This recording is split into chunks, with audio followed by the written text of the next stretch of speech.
कांग्रेस नेता राहुल गांधी ने शनिवार को मध्य प्रदेश के शाजापुर में रैली की। इस दौरान उन्होंने बीजेपी पर जमकर हमला बोला। कांग्रेस नेता राहुल गांधी शाजापुर जिले के कालापीपल विधानसभा क्षेत्र के पोलायकला में प्रदेश की भाजपा सरकार को भ्रष्टाचार के मुद्दे पर घेरा। उन्होंने कहा कि मध्य प्रदेश देश में भ्रष्टाचार का एपिसेंटर है। साथ ही उन्होंने हिंदुस्तान का एक्सरे करने की बात भी कही। उन्होंने क्या कुछ कहा, आइए सुनते हैं। भैया ओबीसी कितने हिंदुस्तान में? कोई नहीं दे सकता। तो मैं ये कह रहा हूं कि अब वो समय आ गया है कि हमें हिंदुस्तान का एक्सरे करना है। यह पता लगाना है कि अगर 90 अफसर हिंदुस्तान को चला रहे हैं और उसमें से 5% भागीदारी ओबीसी को मिल रही है, तो क्या ओबीसी की आबादी 5% है? क्या हो ही नहीं सकता। तो अगर उनकी आबादी 5% नहीं है, अगर उनकी आबादी 50% है, तो उनका 5% बजट पे कंट्रोल क्यों है? उनका 50% बजट पे कंट्रोल क्यों नहीं है? अब जब मैं ये सवाल उठाता हूं, बीजेपी के लोग कांपने लग जाते हैं, नरेंद्र मोदी जी भाग जाते हैं, अमित शाह जी कुछ और कहते हैं, हिंदू मुस्लिम कहेंगे, नफरत फैलाने की कोशिश करेंगे। भाई और बहनों, देश के सामने एक ही मुद्दा है, कास्ट सेंसस।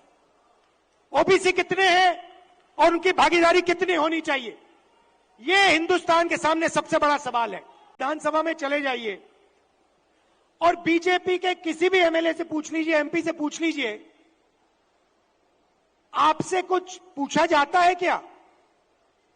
जब कानून बनाए जाते हैं, आपसे कुछ पूछा जाता है? आपको कहेंगे भैया हमारे से कुछ कोई नहीं पूछता।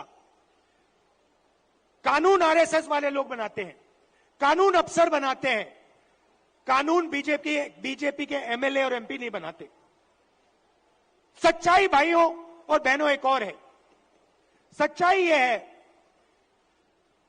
कि हिंदुस्तान को 90 अफसर चलाते हैं। कैबिनेट सेक्रेटरी और secretary of government of India Hindustan की सरकार को चलाते हैं। 90 लोग ये कानून बनाते हैं, ये निर्णय लेते हैं पैसा किधर जाएगा, कितना पैसा कहां जाता है।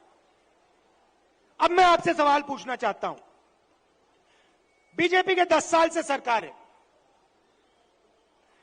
90 अफसर सेक्रेटरी हिंदुस्तान को चलाते हैं। मैं हिंदुस्तान के सब ओबीसी से पूछना चाहता हूं, नरेंद्र मोदी जी कहते हैं आपकी भागीदारी है हिंदुस्तान की सरकार में, मध्य प्रदेश की सरकार में। आप मुझे बता दो, इन 90 अफसरों में से ओबीसी कितने हैं? फिलहाल इस वीडियो में इतना ही। इस खबर पर आपकी क्या राय है, हमें कमेंट कर जरूर बताएं।